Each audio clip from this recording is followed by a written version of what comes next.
Are you ready for a comic blast from the past? This is a special compilation of the funniest, most forgotten British sitcoms from the 70s and 80s, all pulled together from previous videos on the Stuview TV channel.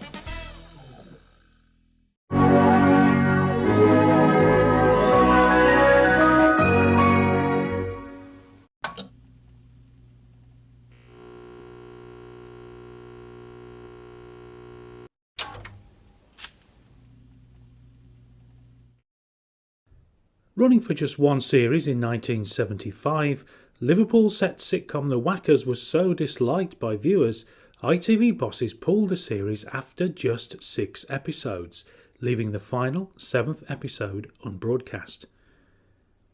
Starring sitcom stalwart Ken Jones, known by many for his role as Ives in Porridge, The Whackers revolved around a Liverpool family who were divided by religion and football.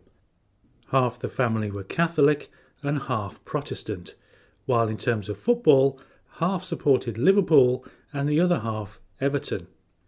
Ken Jones played Dad Billy Clarkson, while his real-life wife Sheila Fay played his screen wife Mary. The Whackers is probably most interesting now for the presence in the cast of two people who would go on to become stars in their own right. Future children's TV great Keith Chegwin played son Raymond, while a young Alison Steadman took on the role of daughter Bernadette. So, just why was The Whackers so unpopular? Much of the humour was lavatorial and a little crude in places, but not really that much worse than some other sitcoms that were around at the same time. Most of the backlash for the series came from its portrayal of the city of Liverpool itself. A number of viewers at the time thought that the city was shown in a negative light and that the characters in the show were all stereotypes. So, does The Whackers deserve its poor reputation? Well, no, I don't think it does. While it isn't particularly memorable, there are some great lines sprinkled throughout the series, and as to be expected from a real-life husband and wife, Ken Jones and Sheila Fay share a great screen chemistry.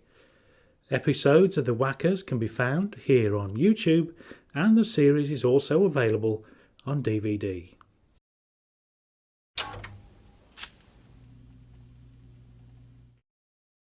Another sitcom set in the North, Queenie's Castle starred screen icon Diana Dawes as title character Queenie Shepherd, the indomitable matriarch of a family of lovable rogues who live in a social housing development in Leeds. The family consisted of Queenie, her 3 sons and her brother-in-law Jack, played by Tony Cornter, who would find fame in the 1990s as Roy Evans in EastEnders. Produced by Yorkshire Television for the ITV network, Queenie's Castle proved highly popular and ran for 3 series between 1970 and 1972. Diana Dawes dominates proceedings as the brassy Queenie, and the character that she creates is one of the more underrated in British sitcom history. It's also fascinating now to see 2 stars of Coronation Street in the supporting cast. Lynn Perry, most famous for playing the acid-tongued Ivy Tilsley on The Street, was cast as busybody neighbour Mrs. Petty here, while the role of the local pub landlord was played by Brian Moseley, most famous as The Street's Alf Roberts. All 18 episodes of Queenie's Castle are available on DVD, and many can be seen on YouTube.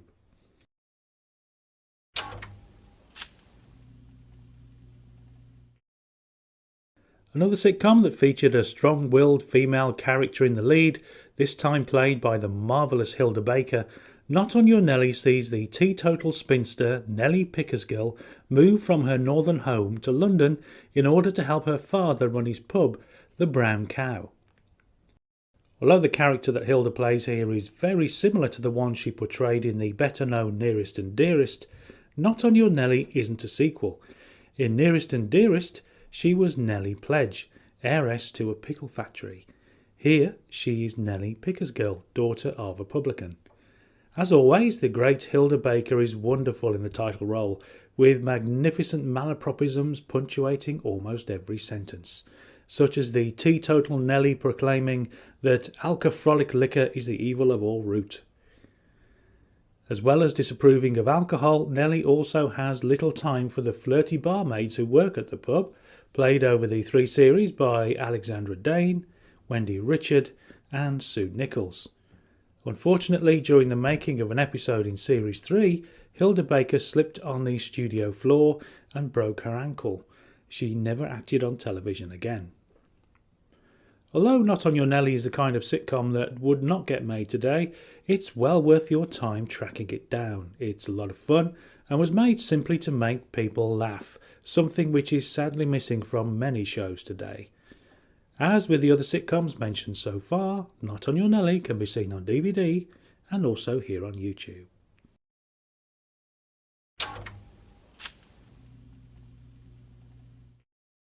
Despite being a spin-off from On the Buses, one of the most popular sitcoms of all time, Don't Drink the Water has an unenviable reputation as one of the worst British sitcoms ever made. But is it really that bad? The premise of Don't Drink the Water sees Inspector Blake, once more played by Stephen Lewis, retire from his position at the bus company and move to Spain with his sister Dorothy, played by the wonderful Pat Coombs. Dorothy doesn't really want to go to Spain and would rather retire to Bognor, while Blakey only really wants his sister to come so that he can use her half of their mother's legacy to buy a flat there. Most of the comedy revolves around misunderstandings between the British and Spanish, and the fact that the apartment building the Blakes move into isn't finished. So, back to the question I posed a minute ago. Is Don't Drink the Water that bad? Well, it certainly isn't great, and Blakey's run-ins with Stan and Jack from On the Buses are sorely missed here. However, every comedy series has its fans, and this rings true for Don't Drink the Water, which ran for 2 series between 1974 and 1975. Once again, the series is available on YouTube and on DVD.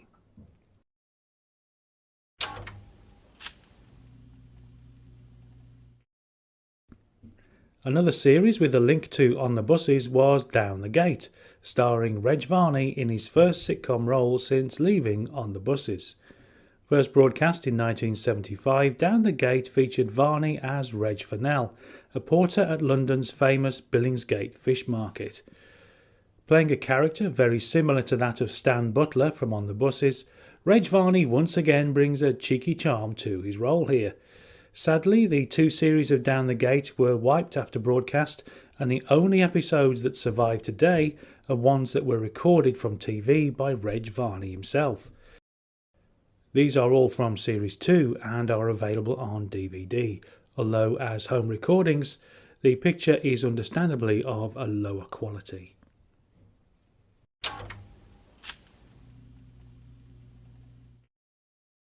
In between The Likely Lads and Whatever Happened to the Likely Lads, Rodney Bewes co-wrote, co-produced and starred in the ITV sitcom Dear Mother, Love Albert. He even sang the theme tune to the series too. First broadcast in 1969 and running for 4 series until 1972, Dear Mother, Love Albert sees Rodney Bewes as title character Albert Courtney, a young man who was moved from the north down to the supposed bright lights of London. In his regular letters home to his mother, Albert regularly embellishes his new life, making it out to be much more exciting than it actually is. It's only as each episode unfolds that we get to see what really happens in his day-to-day life as a confectionery salesman. Interestingly, the premise of Dear Mother, Love Albert was based on letters Rodney Bewes had sent to his own mother in real life. Rodney is excellent in the lead role here and, as with his performance as Bob Ferris in The Likely Lads, brings a likeability to the character of Albert. There's also a gentle pace to each episode which suits the series perfectly. Dear Mother, Love Albert is available on DVD.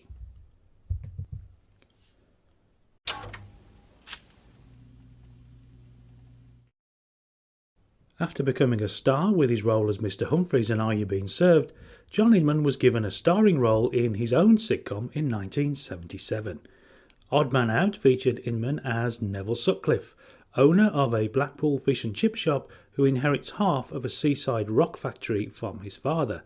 The other half of the factory is bequeathed to Neville's half-sister Dorothy, played by Josephine Tewson. Also in the cast as faithful factory manager Wilf is Carry On great Peter Butterworth. Unfortunately for John Inman, Odd Man Out wasn't a success and ended after 1 series of 7 episodes. Filled with seaside postcard humour, Odd Man Out is entertaining but not particularly memorable. Once again, you can watch Odd Man Out on DVD.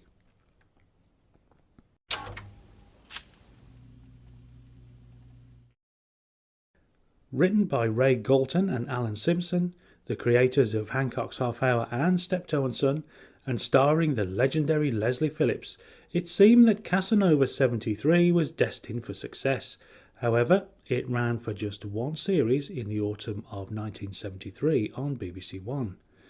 The wonderful Leslie Phillips was his usual charming self as the rakish Henry Newhouse, the Casanova of the title. Although he loves his wife Carol, Henry can't help but be a philanderer, and his farcical attempts to get out of awkward situations form the basis of each episode. As should be expected from an actor and writers of such quality, Casanova 73 was actually very good. Much of the blame for its short run can be attributed to the negative press surrounding the series after Mary Whitehouse and other campaigners blasted the show for its subject matter, pretty much forcing the BBC to move it to a later time slot. In his autobiography Hello, Leslie Phillips said of the show, "I took off some of my clothes except, with a nod to old-fashioned family values and Mary Whitehouse, my socks."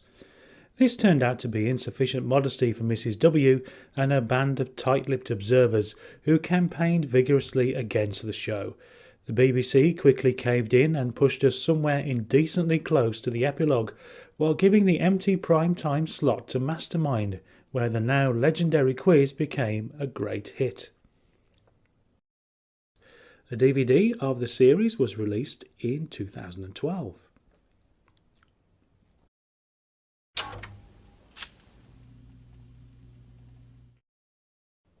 Once again starring the one and only Frankie Howerd, Whoops Baghdad was a follow-up series to the hugely popular Up Pompeii.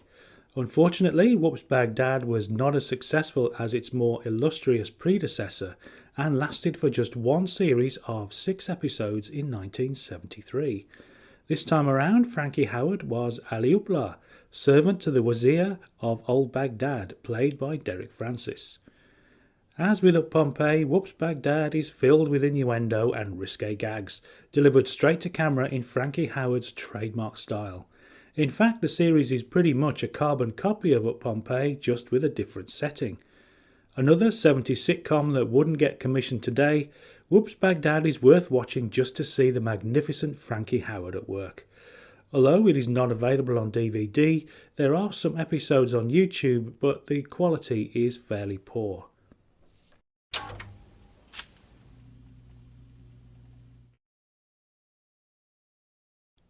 Two in Clover just about qualifies for this list, as only one of its 2 series was broadcast in the 70s. However, I wanted to include it as not only is it highly enjoyable, it also stars one of my comedy heroes, Sid James. Produced by Thames Television and created by Vince Powell and Harry Driver, the first series of Two in Clover was broadcast in black and white in 1969, while Series 2 went out in colour in 1970. Sid and Vic, played by Sid James and Victor Spinetti, work as clerks in the city, but after a particularly bad day, they decide to quit the rat race and move to the countryside in order to run a small farm. Much of the humour in the series revolves around Sid and Vic's struggles to adjust to country life and their attempts to befriend the locals, particularly the local ladies. Sid James displays all his roguish charm here, while Victor Spinetti makes for a great foil.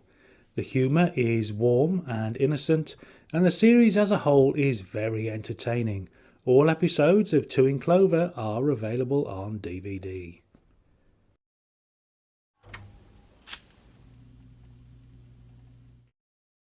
Written by On the Bus's creators Ronald Wolfe and Ronald Chesney, and first broadcast on ITV in 1973, following a 1972 pilot episode, Romany Jones was a starring vehicle for much-loved Dad's Army star James Beck. Beck was Bert Jones, who lives with his wife Betty on a rundown caravan site, their caravan being next door to that of Wally and Lily Briggs, played by Arthur Mullard and Queenie Watts. Indeed, it was Wally and Lily who became the breakout characters of the show, so much so that they were given their own spin-off, Yus My Dear, which ran for 2 series in 1976. The characters also appeared in the 1973 film Holiday on the Buses. Panned by critics but proving popular with viewers, Romany Jones ran for 4 series between 1973 and 1976. Sadly, star James Beck only appeared in the first 2 series, passing away in August 1973 at the tragically young age of 44 from complications related to pancreatitis. Come on in, my little angel. There's a beauty. Let's away from it, Will. Come on in. Hello, Wally. Feeding the chicken then? No, teaching it a dance, mate. Of course I'm feeding her. She loves this stuff. Corn on the cob. Gets through several a day if I let her. Yeah, listen, Wally, you couldn't lend me a few quid till Friday, could you? You've been down the betting shop again, then? Well, I couldn't hang about that labour exchange all day long with them layabouts. Anyway, I had this red-hot tip. Who gave it to you, then? Clerk at the labour exchange. Useless lot. Yes, that's right. Come on, Florrie, love. You are a beauty, ain't ya? Come up, Florrie, love. You are a beauty, ain't you? Why the hell don't you get in there with her? She's a better-looking bird than you are. The show continued for another 2 series, with characters Jeremy and Susan Crichton-Jones moving in next to Wally and Lily. As with a number of the shows featured in this video, Romany Jones was released on DVD by Network, who sadly went into administration in 2023. This means that copies are now becoming scarce.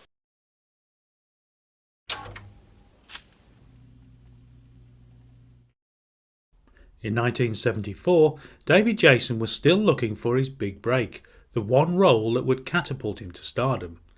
Having been a member of the cast of the children's comedy series Do Not Adjust Your Set, The Top Secret Life of Edgar Briggs was David's first starring role in a television sitcom. Despite the series being very funny and featuring an excellent performance from the future Knight of the Realm, The Top Secret Life of Edgar Briggs didn't prove to be the success that David Jason was hoping for, running for 1 series of 13 episodes. Edgar Briggs is an enthusiastic but bumbling secret intelligence service agent who, despite his clumsiness and ineptitude, always manages to solve every case. With the series featuring lots of physical comedy, David Jason got the chance to prove his mastery of this type of humour, performing the vast majority of stunts himself. If you are a fan of Sir David Jason but haven't seen The Top Secret Life of Edgar Briggs, then I would recommend you give it a try. Although the series was released on DVD, those DVDs are very hard to find now.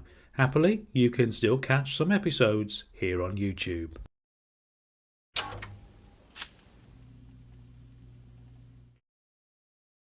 If you have never seen the 1972 Ronnie Barker sitcom His Lordship Entertains in full, then sadly it is highly likely you will never get that opportunity. Of the 7 episodes made, only 1 still exists, a black and white version of the very first episode of His Lordship Entertains having been found in 2007. Comedy legend Ronnie Barker had first portrayed the character of Lord Rustless in the ITV series Hark at Barker in 1969. Rather than a sitcom, Hark at Barker was more a sketch series, with Ronnie Barker portraying a dizzying amount of characters. After moving to the BBC, Ronnie once more slipped into the role of the crusty aristocrat for His Lordship Entertains, but this time the series was to be a sitcom. Having fallen on hard times, Lord Rustless has now opened his home, Crome Hall, as a hotel. Helping him in this venture are his loyal staff, including Mildred Bates, played by Josephine Tewson, and the doddery, aged gardener Dithers, portrayed by a completely unrecognisable David Jason. Restored to its original colour, the sole surviving episode of His Lordship Entertains was released on DVD, but I wish you the best of luck in finding it now. However, if you don't mind watching in black and white, the episode is available right here on YouTube.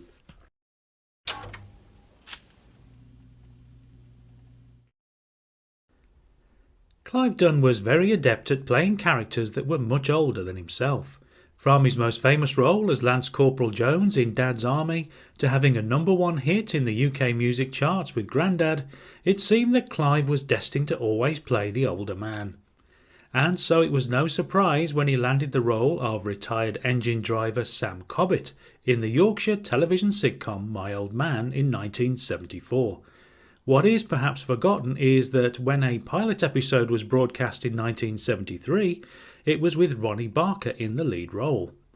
When the BBC decided not to commission a full series, writer Gerald Frow took the idea to Yorkshire Television. With his home about to be demolished, Sam Cobbett moves in with his daughter and her husband in their flat in a brand new tower block. Although he ultimately means well, Sam's interfering ways soon cause disruption in the household. Interestingly, actress Priscilla Morgan, who played Sam's daughter Doris here, was actually married to Clive Dunn for over 50 years before his death in 2012. My Old Man is available on DVD, but is becoming ever harder to find.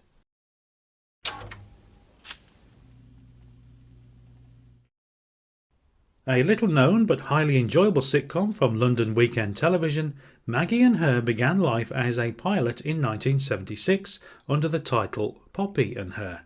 With the name of the title character changed, the first full series of Maggie and Her was broadcast on Friday evenings in January and February 1978.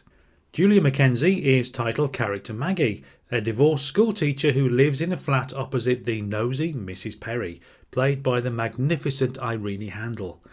Despite being well-intentioned, Mrs. Perry is forever interfering with Maggie's attempts to find a new man in her life, the two women eventually forming a mother-daughter type relationship. Here, how much longer is that window cleaner going to be?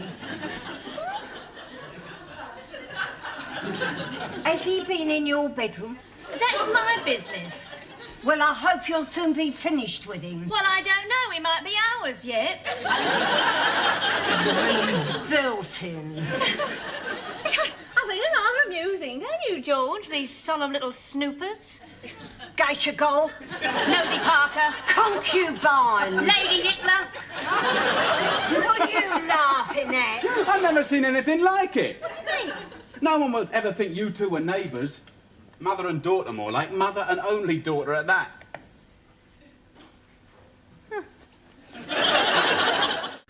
Running for 14 episodes over 2 series, Maggie and Her is available on DVD.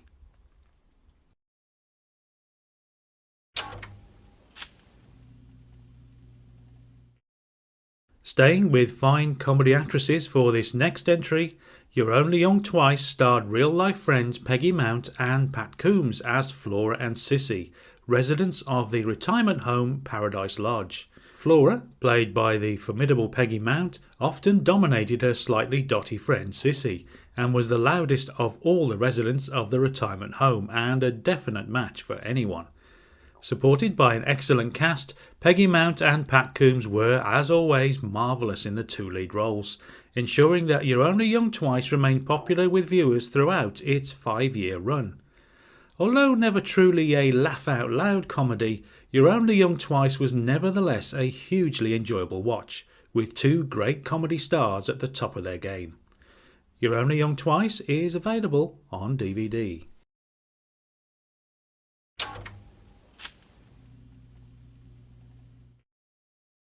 Perhaps one of the most unusual setups for a traditional BBC studio sitcom, Comeback Mrs. Noah starred Molly Sugden in the title role, a housewife who, after entering a cookery competition, wins the chance to be shown around a brand new space station.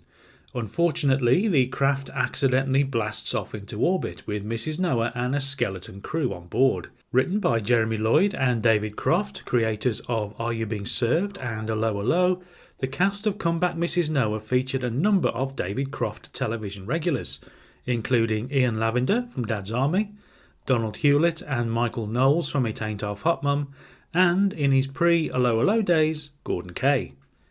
Despite the calibre of both writers and cast, Comeback Mrs. Noah pretty much sank without trace, lasting for just 6 episodes. Maybe the idea of Molly Sugden in space was just too much of a stretch. Critics were certainly not kind to the show, with many citing it as being the worst sitcom of all time. Does it deserve that reputation? Well, although it could never be classed as a classic of the genre, there's enough fun to be had to make it worthwhile watching at least once. Although it is available on DVD, copies of Come Back Mrs. Noah are now hard to find.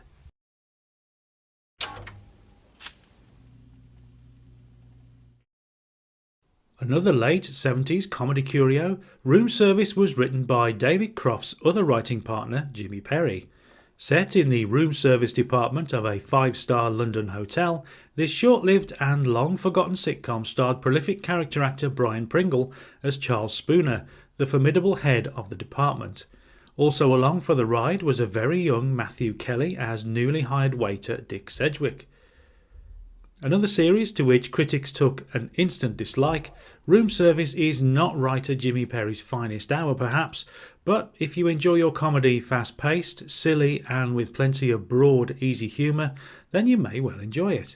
Inevitably, with the negative reviews at the time and the decidedly lukewarm response from audiences, Room Service lasted for just a single series in the winter of 1979. Room Service is still currently available on DVD.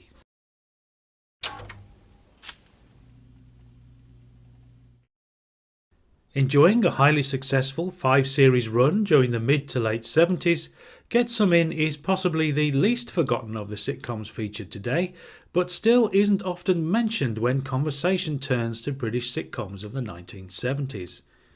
Written by John Esmond and Bob Larby, whose other writing credits include the likes of Please Sir and The Good Life, Get Some In followed the lives of National Service recruits posted to RAF Skelton in the 1950s.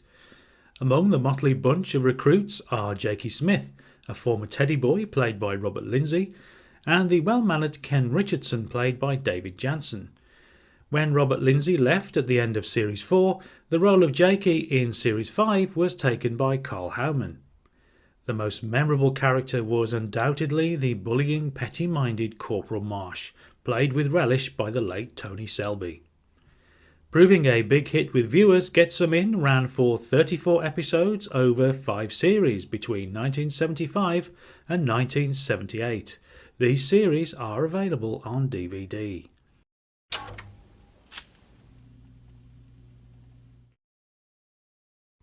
Despite being unfairly forgotten today, My Wife Next Door won the British Academy Television Award for Best Situation Comedy in 1973.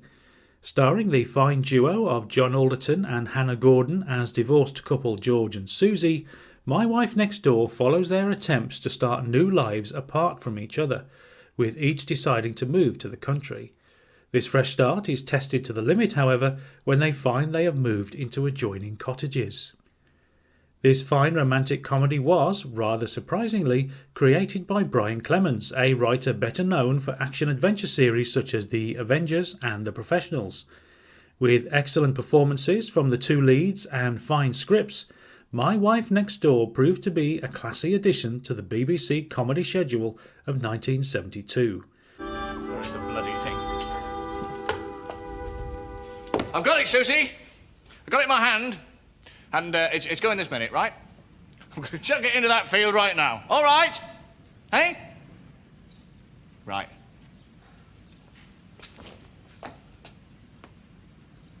It's gone, Susie!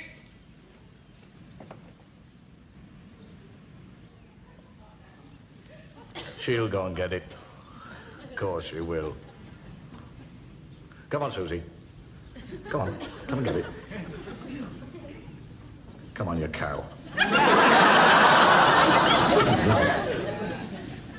ring will be worth a fortune now. Well, I'm not going to let it go green. I bloody well will sell it.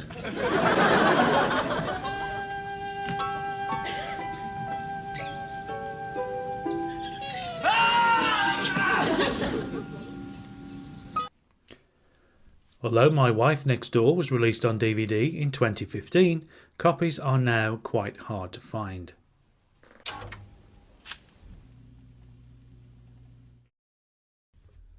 A lesser remembered sitcom starring the legendary David Jason Lucky Fella ran for a single series of 13 episodes on ITV in the autumn of 1976. Although the series did well in the ratings, it was never really repeated on mainstream TV, leading to it being unfairly forgotten today. Even Sir David Jason himself has referred to Lucky Fella as being the unknown comedy series. In Lucky Fella, Jason is Shorty Mepstead, a shy young man who lives with his mother and womanising brother. Shorty falls in love with Kath, played by Cheryl Hall. Unfortunately, Kath seems to have fallen for Shorty's brother.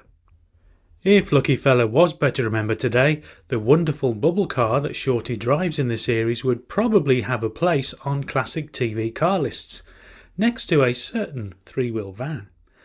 All 13 episodes of Lucky Fella are available on DVD, although it is now very hard to find.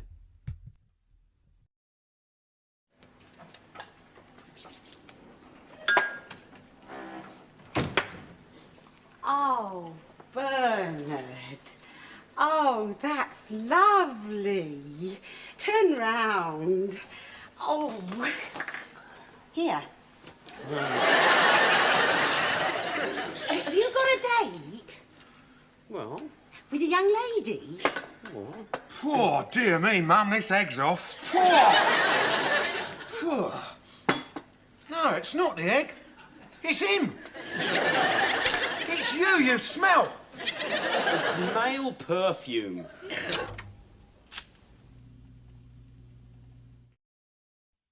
Despite being written by Dad's Army co-creator Jimmy Perry and featuring a top-notch cast of Peggy Mount, Hugh Lloyd and Pat Coombs, the curiously titled Lollipop Loves Mr. Mole is almost completely forgotten today. Rather than a lack of quality being the reason for the series being overlooked, the fact that only 2 of 13 episodes still survive today is more likely the deciding factor. The marvellous Peggy Mount and ever-dependable Hugh Lloyd play the married couple of the title, otherwise known as Maggie and Reg. While Reg is fairly timid and eager to please, Maggie is rather more formidable. Their lives are thrown into turmoil when Reg's work-shy brother Rex and his hypochondriac wife Violet, played by the brilliant Pat Coombs, move into the spare room. Although the series was made in colour, the 2 surviving episodes are only available in black and white. They have been released on DVD, but once again are hard to find.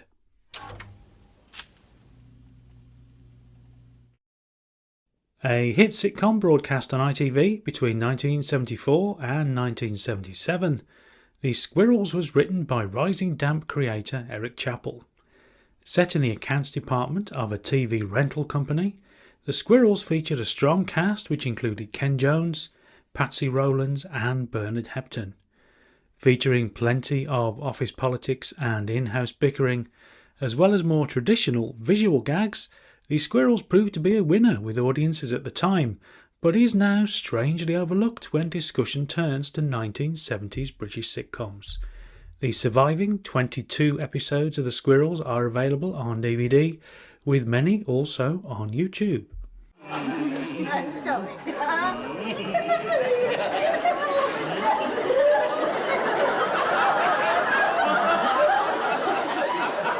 Excuse me. Keane. My name is Keane. I don't expect it means anything to you. I'm the new managing director. Well, I'm Mason. Oh. This is my wife. Oh, I'm delighted to meet you, yes. Actually, I was looking for Mr. Fletcher. Oh, yeah, well, he's in there. Oh. John? Thank you, Albert. Oh. Mr. Fletcher? I don't know whether you were expecting me or not. No, just one moment. You can't come barging in here. Can't you see I'm in conference? I beg your pardon? If you want to work at International Rentals, you have to show some respect. You tell him, John. Yes. Anyway, I wouldn't employ you. Do you know who I am? I don't care who you are. You're not my type. Not your type? Now get out of here before I put my toe behind you, little pipsqueak. Pipsqueak! I happen to be the new managing director of this company. I'll see you this afternoon, Fletcher, when you've got rid of your drinking companion. Little thief. It's funny when he said he was the new managing director. Perhaps he is. Then, who are you? Well, I'm the new cleaning man.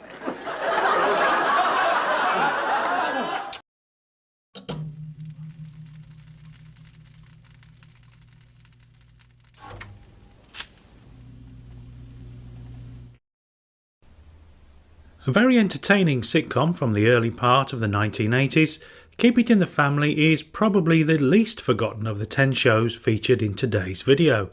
However, it still seems to get overlooked when conversation turns to British TV sitcoms of the 1980s. Running for 5 series between January 1980 and October 1983, Keep It in the Family starred the excellent Robert Gillespie as fun-loving Dudley Rush, a cartoonist who earns his living from drawing the cartoon strip Barney the Bionic Bulldog. Always wearing a puppet of a lion called Leo on his drawing hand, Dudley and his wife Muriel live above their 2 daughters, Susan and Jackie. Not only a most enjoyable sitcom, Keep It in the Family proved very popular with viewers and was a staple of Thames Television's comedy output of the early 80s. All the more surprising then that this winning show doesn't get afforded the repeat treatment very often today. Keep It in the Family is available on DVD, but as with many of the series featured today, it was released by Network, who sadly went into administration in 2023, meaning their releases are becoming a little harder to find.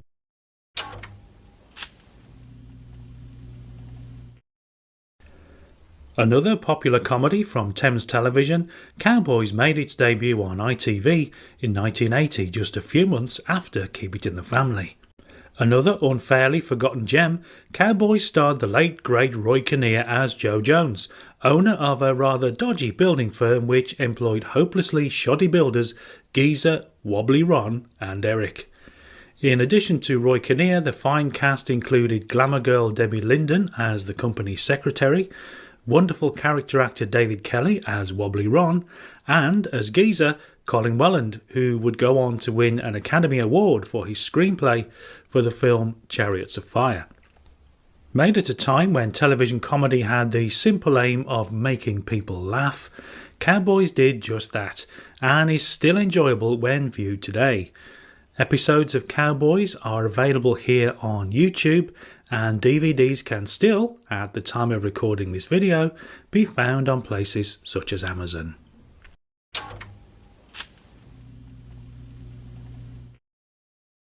The Yorkshire television sitcom Hallelujah starred the one and only Thora Hird as Salvation Army Captain Emily Ridley, determined to restore moral values in a small Yorkshire town with the assistance of her niece Alice, played by Carry On great Patsy Rowlands.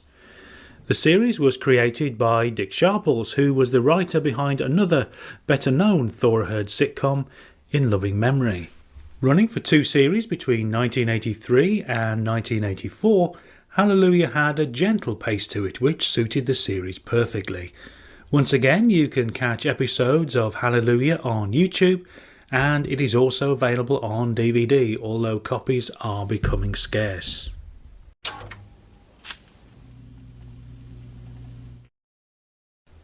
The 1988 sitcom Andy Capp was a bold attempt to try something a little different within the television comedy genre.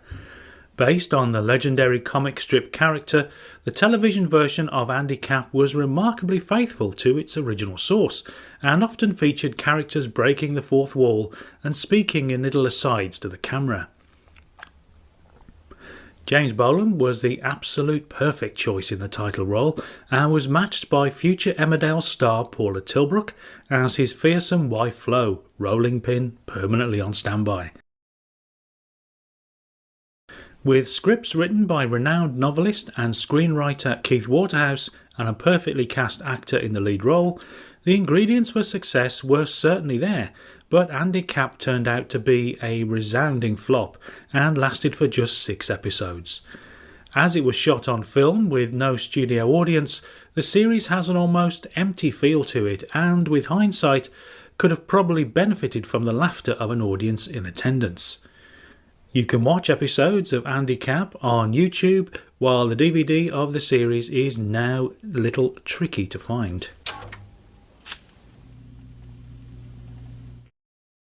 The BBC sitcom Oh Happy Band was the final television starring role for the great Harry Worth.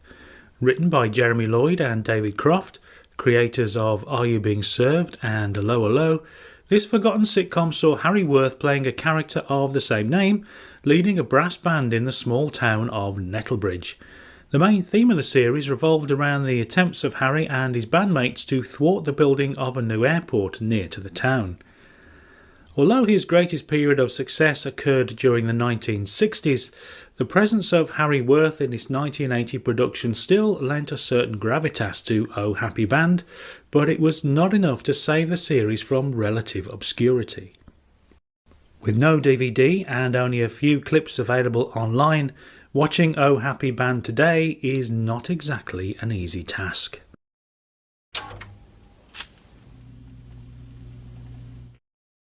During the 1980s, Jim Davidson was one of the most popular comedians in the UK, and looking to capitalise on that popularity, Thames Television created starring roles for Jim in two peak-time TV sitcoms, Up the Elephant and Round the Castle, and its sequel, Home James.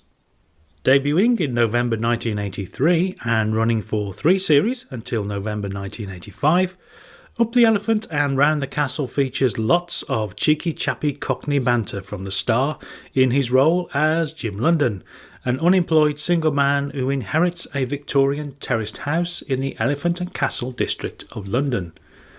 Also along for the ride were Coronation Street star Sue Nichols as sex-starved neighbour Wanda, future EastEnders star John Barden as Jim's dad, and in Series 1, future EastEnders star Anita Dobson as Jim's love interest Lois. Although Up the Elephant and Round the Castle was predictably not well received by critics, the show proved popular with viewers, enough to merit a sequel, Home James, which came along in 1987. Many episodes of Up the Elephant and Round the Castle can be seen here on YouTube, while the complete series is still currently available on DVD.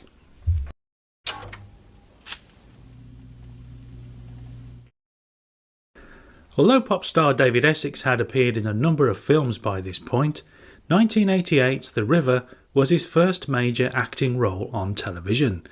More of a romantic comedy than a traditional TV sitcom, The River featured Essex as Davy Jackson, a lovable rogue who has turned his back on crime and now works as a lockkeeper in a picturesque rural village.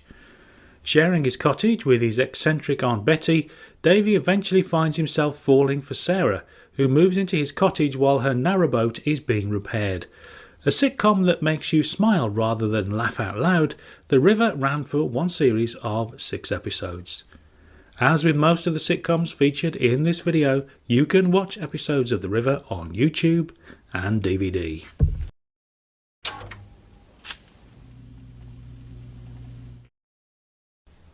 Featuring an excellent cast and scripts written by comedy legend Roy Clark, the man responsible for such classics as Last of the Summer Wine, Open All Hours and Keeping Up Appearances, Man's Best Friends just didn't catch on with audiences as might have been expected, the series running for just 1 series in 1985 on Channel 4.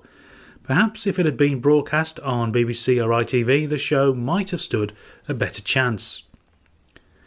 The always brilliant Fulton Mackay stars as the recently retired Hamish James Ordway, who finds himself living in a boarding house run by the disorganised Henry Mann. The officious and interfering Hamish is asked to help sort the chaotic nature of the boarding house and its residents, which include carry-on giant Bernard Breslaw as Duncan and Patricia Brake as Dolly. A bit of an obscure oddity, Man's Best Friends can be seen on YouTube and on DVD.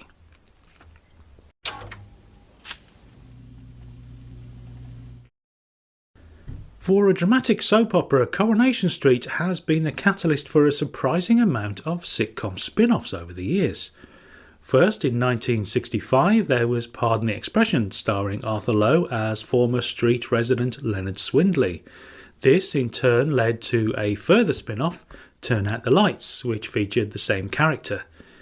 Years later, in 1985, came The Brothers McGregor, starring Paul Barber and Philip Whitchurch as entrepreneurial half-brothers who run a dodgy second-hand car business in Liverpool. The Brothers McGregor only just qualifies as a Coronation Street spin-off, as the two main characters only featured in the soap very briefly and were played by two different actors.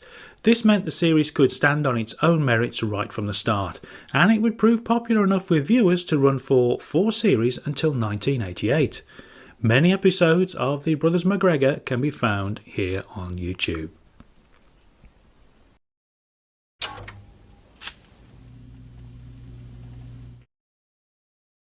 Although relatively forgotten as a mainstream comedy series, Kinvig has attained a bit of a cult following over the years. This unusual science fiction sitcom was created by sci-fi legend Nigel Neal, perhaps most famous for creating Quatermass.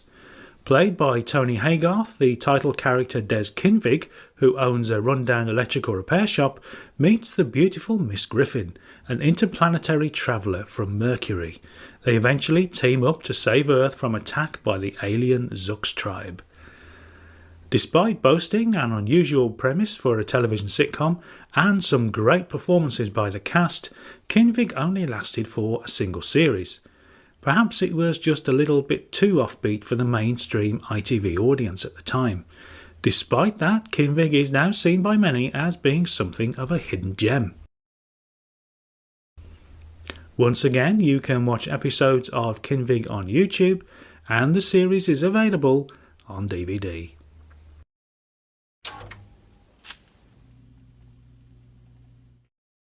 Starring the brilliant Brian Murphy in the title role, Alpha Lester was broadcast on BBC Two in the autumn of 1982. An underrated sitcom that unfortunately just didn't really take off with audiences at the time, Alpha Lester saw Brian in the role of Lester Small, a driving instructor in a small West Country town who takes on pupils whom other instructors would probably steer clear of. The most accident-prone of these is Mrs. Davis, wife of Lester's bank manager, who proceeds to destroy or at least badly damage Lester's car every week. These set pieces were often the highlight of each episode. So, what do we do when we approach a level crossing? Well, we certainly do not put our foot down on the accelerators as you just done now, do we? Yeah, I do not accept that. That was only a nervous reaction on your part. Now, you still haven't answered my question. What do we do when we are almost on top of a level crossing and the barriers are being lowered and we're liable to hit the bloody thing? This is the turn left. Give me the wheel. All right, then you turn left.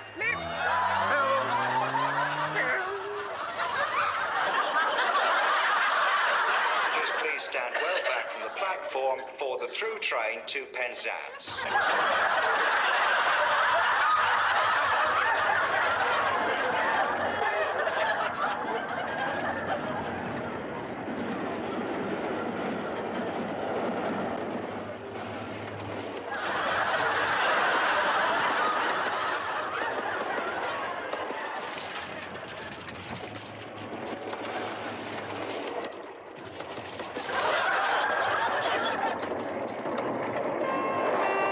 Mrs. Davis, I can't hear a thing but this train behind me. Oh, my God. Step on it.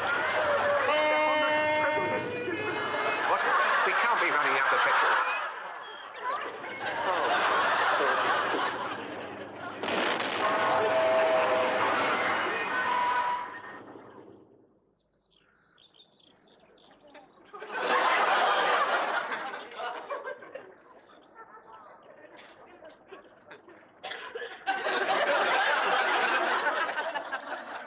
Can you mend it?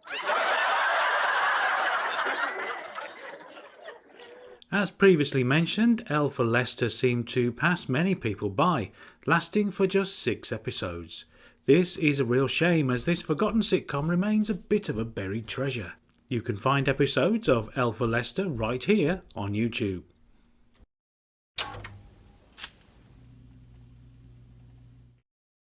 Another 80s sitcom that didn't quite take off as expected, lasting for just one series of 6 episodes, Wyatt's Watchdog starred Brian Wilde in the title role. Made in between Brian's 2 stints as Foggy in Last of the Summer Wine, Wyatt's Watchdogs followed a hapless neighbourhood watch group led by ex-military man Major John Wyatt. Although the group all believed in the same cause, various personality clashes ensured they never seemed to accomplish what they set out to do. Wyatt has a particularly testy relationship with Peter Pitt, a burglar alarm salesman who simply uses his position in the group to sell more of his alarms and meet women. The interplay between Brian Wilde as Wyatt and Trevor Bannister as Pitt forms the backbone of the series. Prepared a map, yeah? Yeah. Now gather round, come along, gather round so you can see it. You will notice that places of importance are denoted by certain symbols. Whose house is that? That is this house. It looks like Windsor Castle. I am the area coordinator, Pitt, therefore this is the HQ. Oh, John, you've drawn a red heart on my house. Yes, well, that's because of your name, Virginia. Lovell, you see, love. Or, it's a simple cartographic system of identification. It's a good thing Mr. Pocock wasn't elected.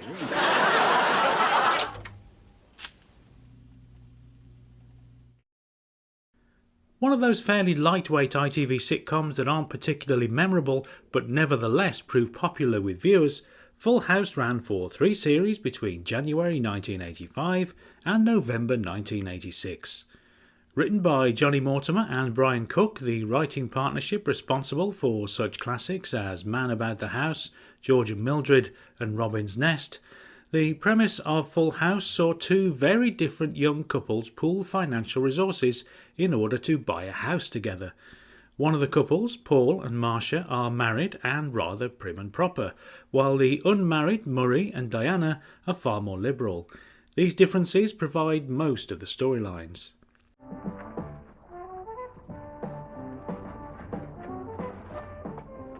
Our first real home. Shouldn't I be carried over the threshold? Oh.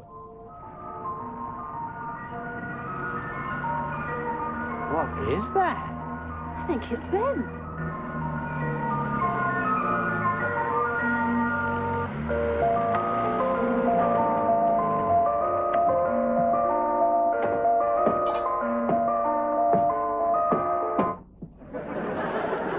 My God, I'm sharing a house with an ice cream salesman. Perhaps it's just a hobby.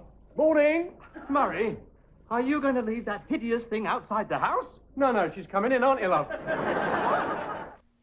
A middle-of-the-road sitcom that entertains but is soon forgotten, episodes of Full House, not to be confused with a very different American sitcom of the same name, can be viewed here on YouTube.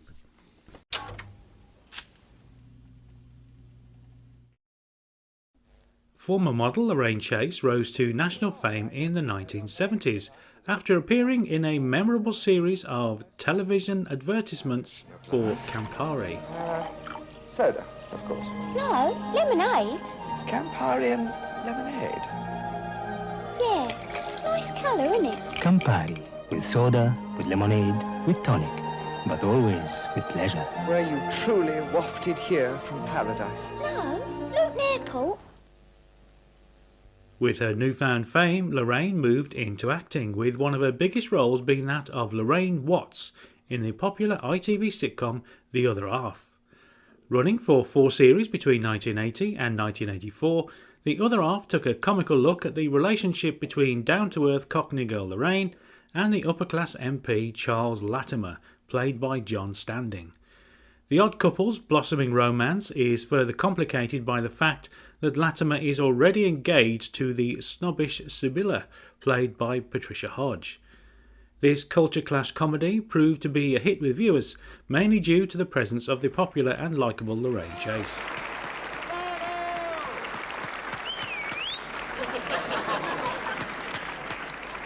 Oh, God, that was marvellous, wasn't it? Well, it was all right, but it's a bit hard on me bum. The other half is available on DVD, although copies are now becoming a little harder to find.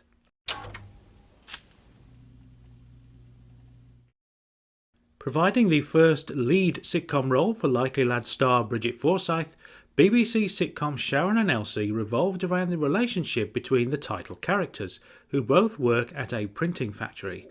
Sharon, played by Jeanette Beverly, is young and headstrong, while Bridget Forsyth's character Elsie is set in her ways and believes herself to be a cut above the rest. As the series progresses, each begins to see the other's point of view on an increasingly regular basis. Running for 2 series between 1984 and 1985, Sharon and Elsie was soon forgotten amongst the plethora of other television sitcoms that were around at the time. Some episodes can be found here on YouTube.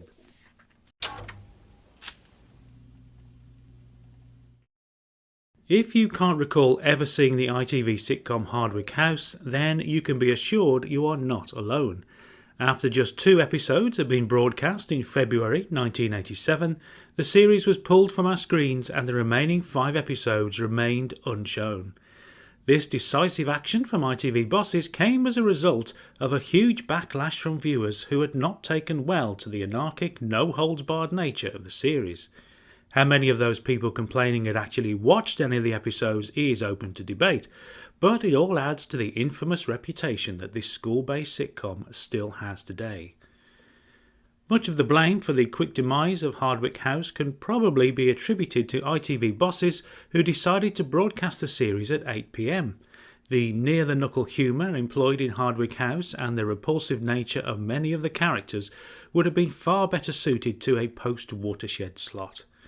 With all episodes of Hardwick House, including one featuring cameos from Rick Mayall and Ade Edmondson, now available on YouTube, you can judge for yourself whether this much derided series deserves its reputation as one of the most controversial television sitcoms of all time.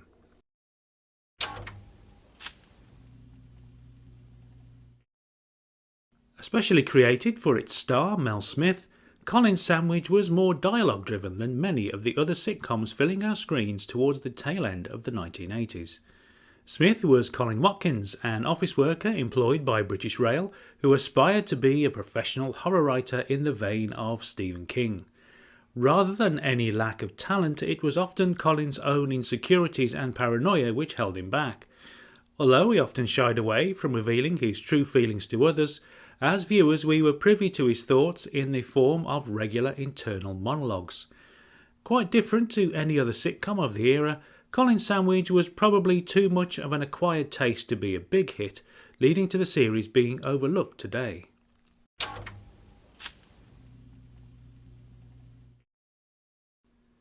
Written by the famed writing duo of Lawrence Marks and Maurice Gran, whose other TV hits include Shine on Harvey Moon, Birds of a Feather and Goodnight Sweetheart, Roll Over Beethoven ran for one series of 13 episodes in 1985. Fresh from the success of The Young Ones, Nigel Planer is millionaire rock star Nigel Cochran, who purchases a manor house in a sleepy village with the intention of recording a solo album there. Although accomplished on the bass guitar, he is fairly clueless when it comes to keyboards, which is where local piano teacher Belinda, played by Lisa Goddard, comes in. Inevitably, the pair strike up a romance, much to the chagrin of Belinda's strict father, a retired schoolmaster played by comedy stalwart Richard Vernon. A well-written sitcom with great performances from the main cast, Roll Over Beethoven can be seen here on YouTube.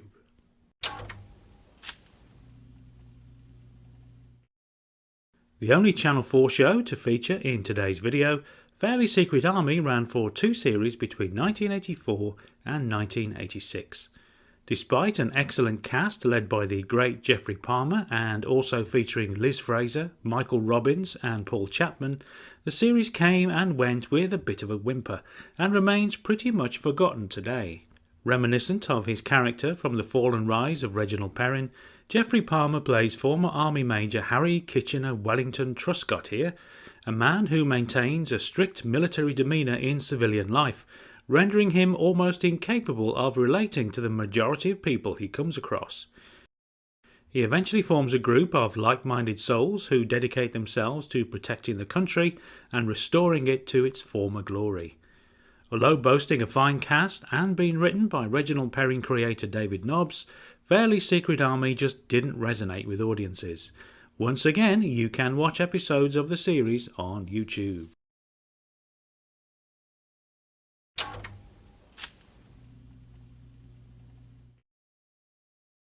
Although not as forgotten as many of the other series featured today, the brilliant Dear John remains an underrated gem, one which often gets overlooked when conversation turns to great 80s sitcoms. Written by the one and only John Sullivan, creator of such classics as Only Fools and Horses, Just Good Friends and Citizen Smith, Dear John starred Ralph Bates in a title role, a mild-mannered schoolteacher whose wife has recently left him for his best friend. Deciding to make the best of the situation, he joins the one-to-one group for the divorced and separated. As with many John Sullivan sitcoms, Dear John boasts a fine array of supporting characters, including group head Louise, who seems to be obsessed with everyone's sexual history, the timid and relentlessly dull Ralph, and perhaps most memorable of all, Kirk St. Moritz, who hides his many insecurities behind an exceedingly brash, boastful front. Using the same title, an American version of Dear John aired on US television between 1988 and 1992. Featuring Taxi star Judd Hirsch as John, the remake eventually aired on the BBC under the title Dear John USA. While Dear John is available on DVD, it is now quite difficult to find. Many thanks for staying with me through this comedy marathon of forgotten TV treasure. Do join me next time for more nostalgic goodness.